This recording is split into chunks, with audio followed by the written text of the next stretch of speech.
Leitura da cena número 2 do terceiro ato da tragédia Júlio César, escrita por William Shakespeare. A cena 2 é intitulada O Fórum.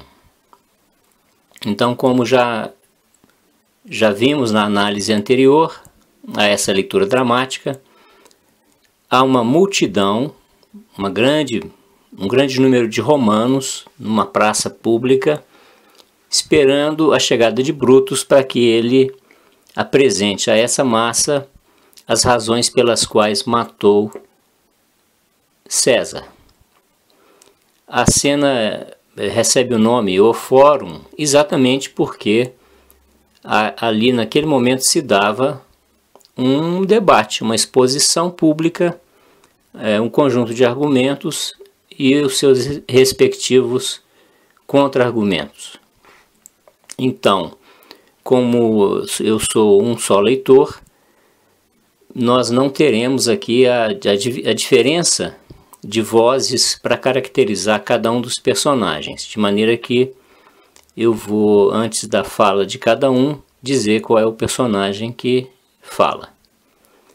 Então, os cidadãos já estão na Praça do Capitólio.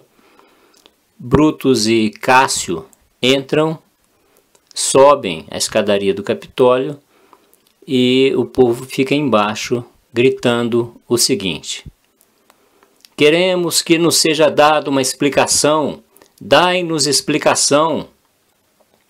O Brutus então diz: então acompanhai-me e escutai, meus amigos. Cássio, ide a outra rua e dividi a multidão. Os que desejarem ouvir-me, fiquem aqui. Os que desejarem acompanhar Cássio, poderão acompanhá-lo.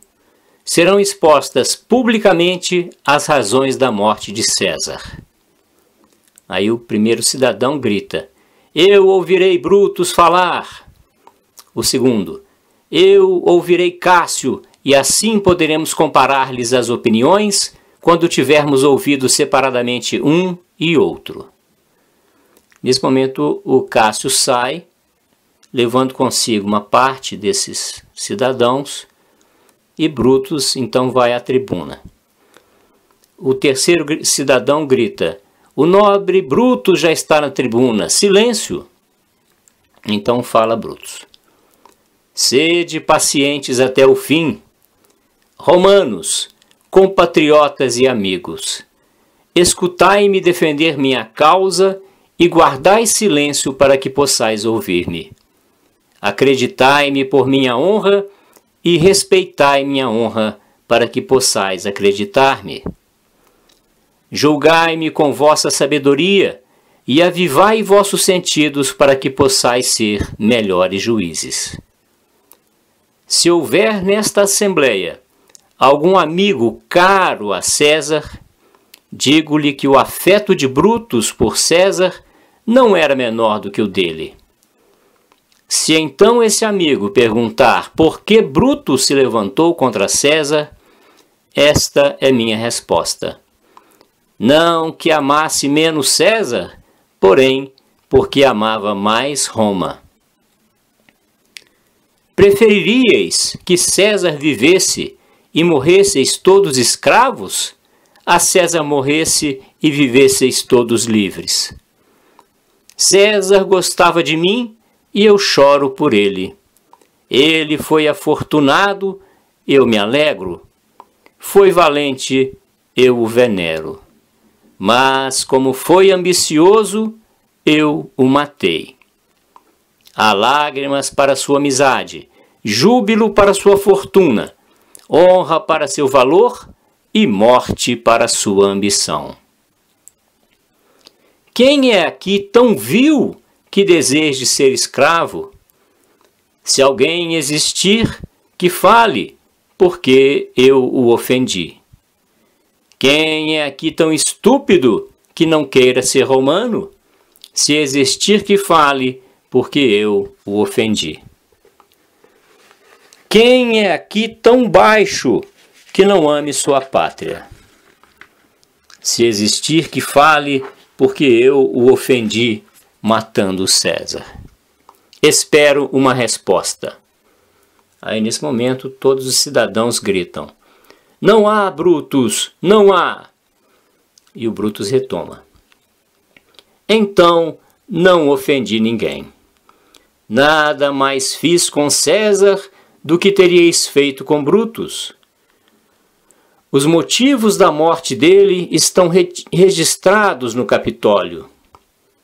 A glória que lhe valeram os méritos que possuía não foi diminuída, nem foram exageradas as ofensas que lhe valeram a morte. Aí, nesse momento, Marco Antônio chega carregando o cadáver de César. Ele sobe até bem próximo da tribuna de Brutus. E Brutus continua: aqui chega o corpo dele, pranteado por Marco Antônio, que, sem tomar parte em sua morte, dela auferirá benefícios, um lugar na República. Quem de vós não conseguirá outro tanto? Ainda uma palavra e partirei. Se matei meu melhor amigo pela felicidade de Roma, estou pronto a usar meu punhal contra mim, se minha pátria quiser reclamar minha morte. E os cidadãos em peso gritam: viva Brutus, viva, viva! Primeiro cidadão: vamos carregá-lo para casa em triunfo. Segundo: vamos erigir-lhe uma estátua junto de seus antepassados. Terceiro: vamos nomeá-lo César. Quarto: as melhores qualidades de César sejam coroadas em Bruto. Primeiro: vamos levá-lo para casa com vivas e aclamações. E o Brutus tenta retomar a fala: meus compatriotas. Segundo cidadão: calem, silêncio, fala, Brutus. Primeiro: calem, vamos. O Brutus: caros compatriotas, deixai-me ir embora sozinho, e em consideração a mim, permanecei aqui com Antônio. Honrai o cadáver de César e ouvi a apologia de suas glórias, que com nosso beneplácito Antônio pronunciará. Suplico-vos que ninguém deve afastar-se, exceto eu, somente até que Antônio haja acabado de falar. Primeiro cidadão: fiquemos, vamos ouvir Marco Antônio. Terceiro: que suba à tribuna pública, nós o escutaremos. Subi, nobre Antônio. O Antônio sobe dizendo: em consideração a Brutus, tenho uma obrigação para convosco. Quarto cidadão: que disse de Brutus? Terceiro: disse que por consideração a Brutus, tem uma obrigação para com todos nós. Quarto: seria melhor que não falasse mal de Brutus aqui. Primeiro: esse César foi um tirano. Terceiro: sim, não há dúvida, foi uma bênção para nós que Roma se tivesse libertado dele. Segundo: silêncio, vamos ouvir o que Antônio tem para dizer. Antônio: nobres romanos. Todos: silêncio, vamos ouvi-lo. E o Antônio retoma: amigos, romanos, compatriotas, prestai-me atenção. Estou aqui para sepultar César, não para glorificá-lo. O mal que fazem os homens perdura depois deles. Frequentemente, o bem que fizeram é sepultado com seus próprios ossos. Que assim seja com César. O nobre Brutus vos disse que César era ambicioso. Se assim foi, era uma grave falta e César a pagou gravemente. Aqui, com a permissão de Brutus e dos demais, pois Brutus é um homem honrado, como todos os demais são homens honrados, venho falar nos funerais de César. Era meu amigo, leal e justo comigo, mas Brutus disse que ele era ambicioso, e Brutus é um homem honrado. Trouxe muitos escravos para Roma, cujos resgates encheram os cofres do Estado. César, neste particular, parecia ambicioso. Quando os pobres deixavam ouvir suas vozes lastimosas, César derramava lágrimas. A ambição deveria ter um coração mais duro. Entretanto, Brutus disse que ele era ambicioso e Brutus é um homem honrado. Todos vós o vistes nas Lupercais. 3 vezes eu lhe apresentei uma coroa de rei e 3 vezes ele a recusou. Isto era ambição? Entretanto, Brutus disse que ele era ambicioso e, sem dúvida alguma, Brutus é um homem muito honrado. Não falo para desaprovar o que Brutus disse, mas aqui estou para falar daquilo que conheço. Todos vós já o amastes, não sem motivo. Que razão então vos detém agora para pranteá-lo? Ó inteligência!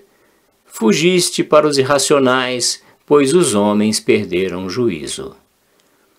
Desculpai-me, meu coração está ali com César, e é preciso esperar até que ele para mim volte. O Marco Antônio, nessa hora, se encosta numa pilastra, começa a chorar, e o primeiro cidadão diz: acho que tem muita razão no que está dizendo. E o segundo: se considerares devidamente o assunto, cometeram um grande erro com César. Terceiro: não é, cidadãos. Temo que um pior do que ele possa substituí-lo. Quarto: notastes as palavras que pronunciou?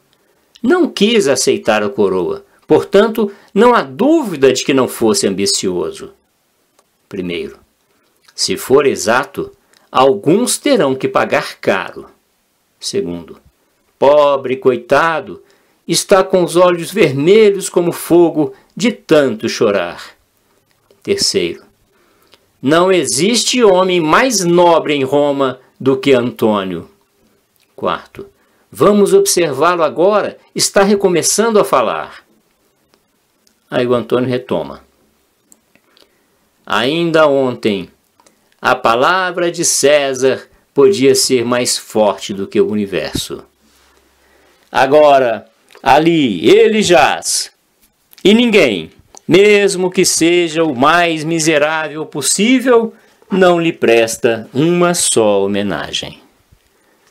Ó senhores, se estivesse disposto a excitar vossos corações e vossos espíritos para o motim e a cólera, seria injusto com Brutus e com Cássio, os quais, como todos vós sabeis, são homens honrados.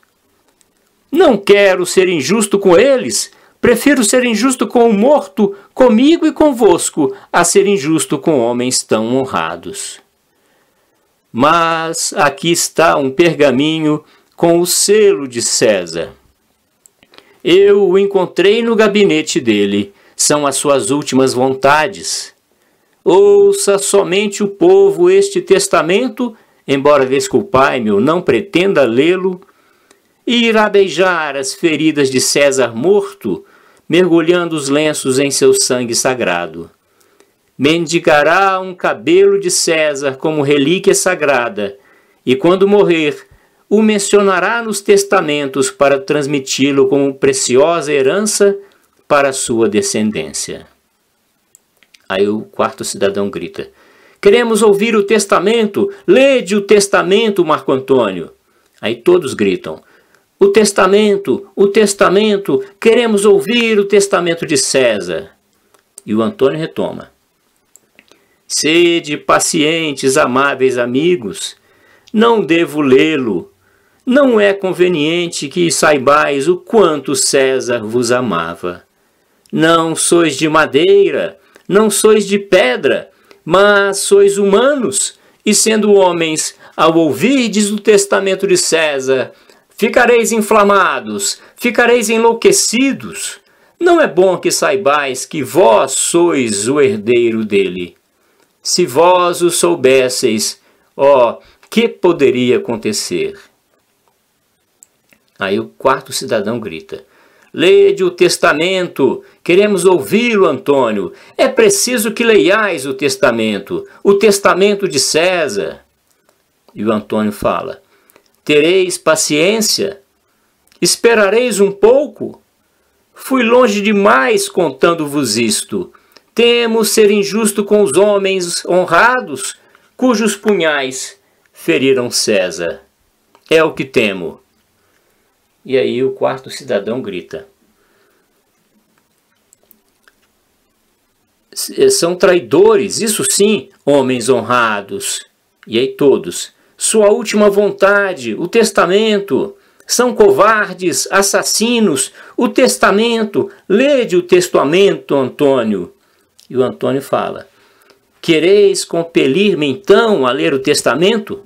Pois formai um círculo em torno do cadáver de César e deixai-me mostrar-vos aquele que fez o testamento. Posso descer? Vós me dareis vossa permissão?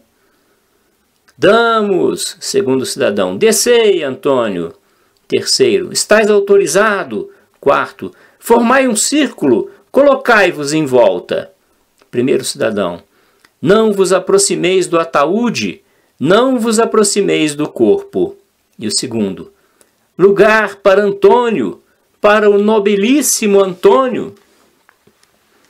E aí o Antônio recomeça: não vos aperteis tanto assim contra mim, permanecei bem longe. Todos gritam: recuai, dai lugar, retirai-vos.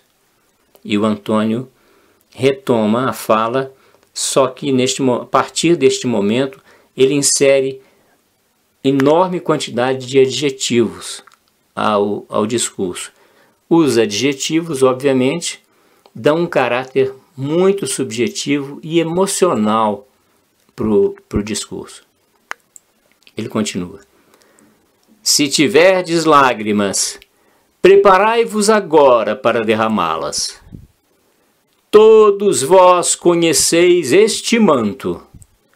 Lembro-me da primeira vez que César o usou.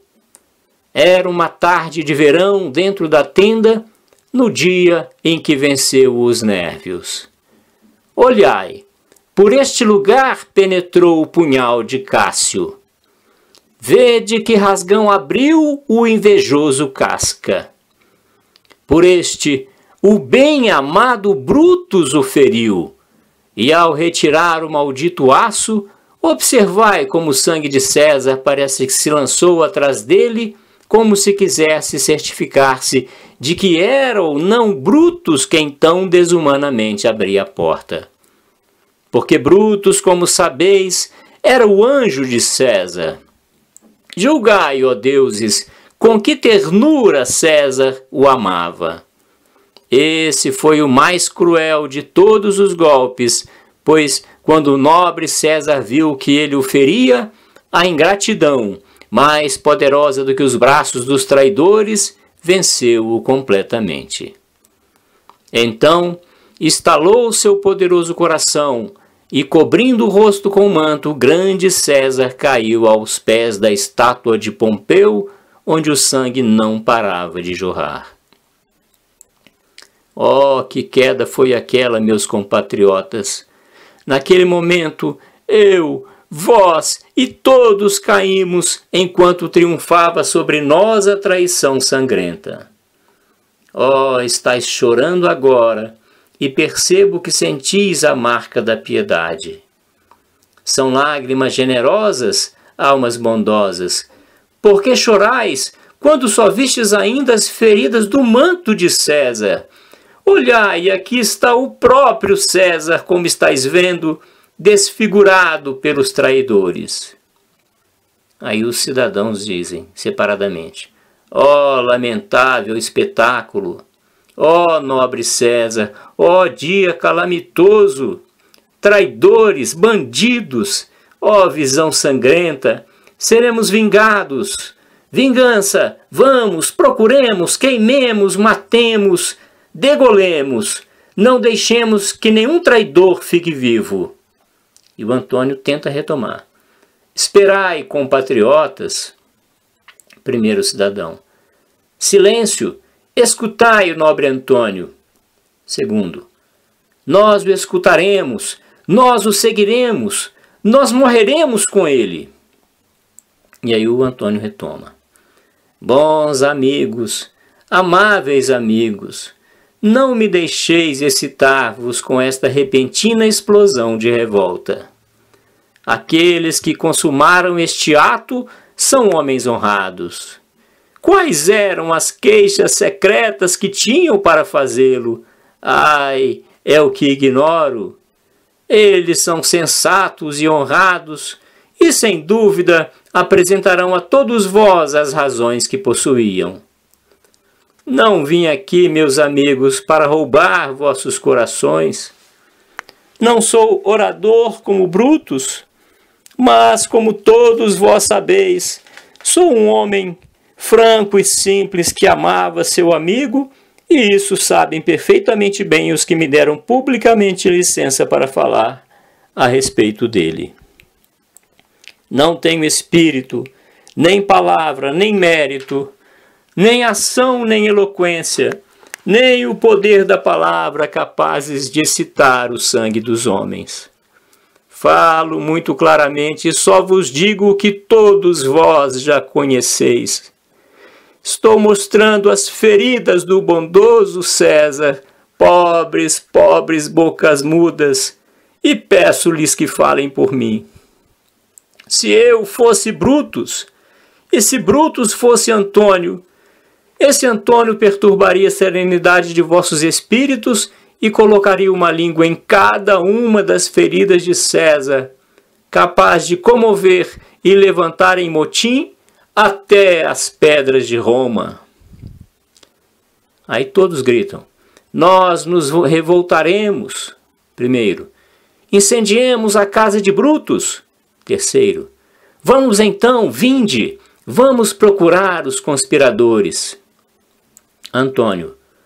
Ouvi-me ainda, compatriotas. Ouvi-me ainda falar. Todos. Silêncio, ouçamos Antônio. Nobilíssimo Antônio. Antônio fala. Amigos, não sabeis o que ides fazer? Que fez César para assim merecer vossos afetos? Ai, vós o ignorais. Devo então dizer-vos, esquecestes o testamento de que vos falei. E todos gritam. É verdade, o testamento. Fiquemos para escutar o testamento. Antônio levanta o testamento e diz. Aqui está ele, e com o selo de César.